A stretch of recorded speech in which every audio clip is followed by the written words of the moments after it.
When your abuser dies, funerals, obituaries, and condolences. By Reverend Renee. One of the biggest dilemmas faced by escapees from abusive families is what to do when your abuser or a strange relative dies. Should we make an appearance at the wake and funeral or not? Should we go to the burial? Should we send flowers? Should we offer our condolences, and if so, to whom? To the very people who took our abuser's side against us or shunned us from their family.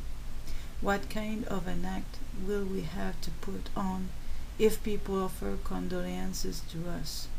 How will we be able to pretend that the death of our abuser was a great loss when we can't even come up with one nice thing to say about him?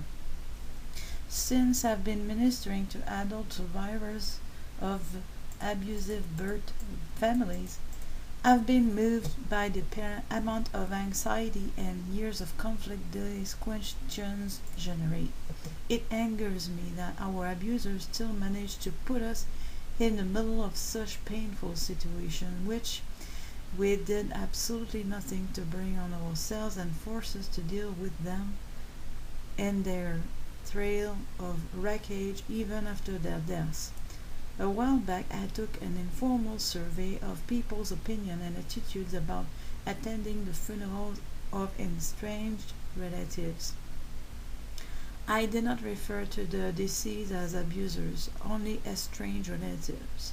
So many of the respondents did not consider themselves to be abuse victims. They simply were not on speaking terms with whoever had passed away or would pass in the future, although we could assume that in many cases there was indeed some abuse involved. I'm guessing that if the survey specified abuser, most of the respondents would have been even more adamant in their refusal to commemorate their deaths. The respondents were both men and women and ranged in age from their 20s to their 70s. They came from a variety of ethnic and cultural backgrounds, locations, and religions, including many Christians. Out of the 72 responses, only 4 people said that they would go to the funeral of an estranged relative. The reason they gave was that they felt it was the right thing to do, and they felt that their cultural background and how they were raised influenced them in their decision. The remaining respondents either wouldn't go if they were ever in that position, or had not gone in the past when they were in that position. Of the respondents who had actually been in this situation and didn't go to the funeral, not one had any regrets. Every single one said that if they had to go do it over again, they would make exactly the same decision. Then I asked what factors would affect or had affected their decision either way, and I found the responses quite interesting. For instance, it didn't matter how closely related they were to the relative who had died, whether it was a parent, sibling, or distant cousin. If they were estranged, the respondents felt no obligation to attend their funeral.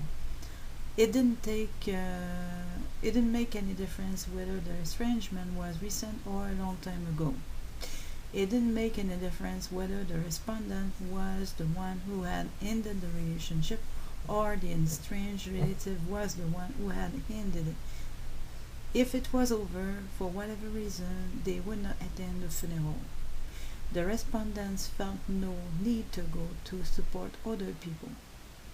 Some did anticipate being criticized or judged for not attending, but said that the possible disapproval of others would not affect their decision. While some respondents believed they would probably be criticized for not going, the majority did not anticipate this and several indicate that was because others knew the deceased was an abuser and so would not fault a former victim for staying away.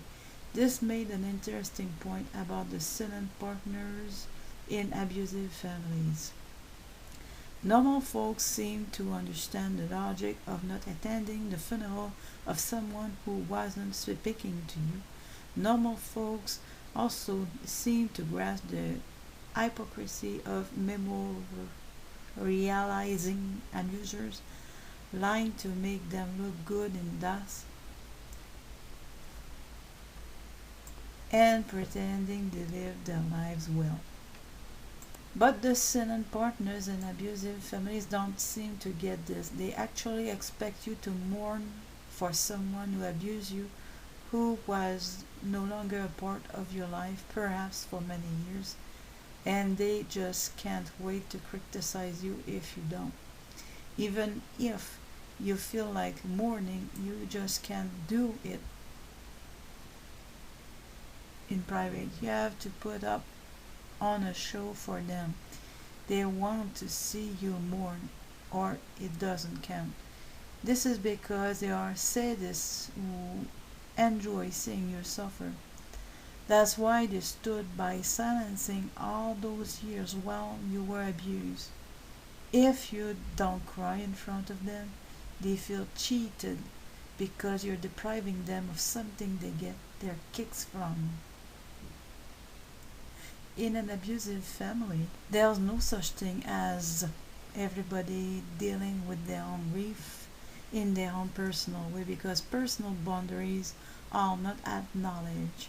You are to grieve in the way they want you to grieve, if in the way they deem to be acceptable, or you will be criticized and gossiped about for years to come. Yes, abusers and control freaks think they have the right to dictate even this. Nothing is sacred, not even mourning. When I asked whose feelings were most important in this situation, I was actually quite glad to see that all the respondents said their own feelings should take precedence over the feelings of the deceased, the rest of the family, or anybody else. I did not perceive this as selfish at all, but instead I consider it to be indicative of a very healthy attitude. It emphasized for me another difference between abusive families and normal families. It highlighted the difference between those of us who still have those messages of guilt and shame echoing through our heads and those of us who have either never had them instilled in the first place or have reached the level of self-protection in our recovery process that enables us to shut them off or ignore them. The unjustified guilt that so many of us struggle with is simply not a factor in the lives of so many others. Healthy people make decisions, do what they believe is the right thing, and remain confident and unshaken in their positions despite the possible disapproval of others. This is a big reason why we're so often targeted by bullies and abusers, and the rest of the world is not. We send out the signal that the opinions of others, even users, liars, bullies, schemers, unstable mental cases, and evil sociopaths are important to us, so important that we will do whatever they want us to do. Tolerate their misbehavior, hide the truth about them, keep the family skeletons locked in the closet to protect them, and let their abuse slide to avoid conflict. This type of passive personality that is willing to allow them to operate without challenge or exposure is what attracts abuser to us. It's like a flashing neon sign on our foreheads that says victim. But other people are never targeted because they are not sending out those signals. They have the confidence to do what they feel is right without worrying about what others will think, including telling the truth and exposing the abuser. Once we remove that keep our mouth shut and keep the peace mentality as the factor of our decision-making process, we have neutralized one of our abusers and silent partner's greatest weapon.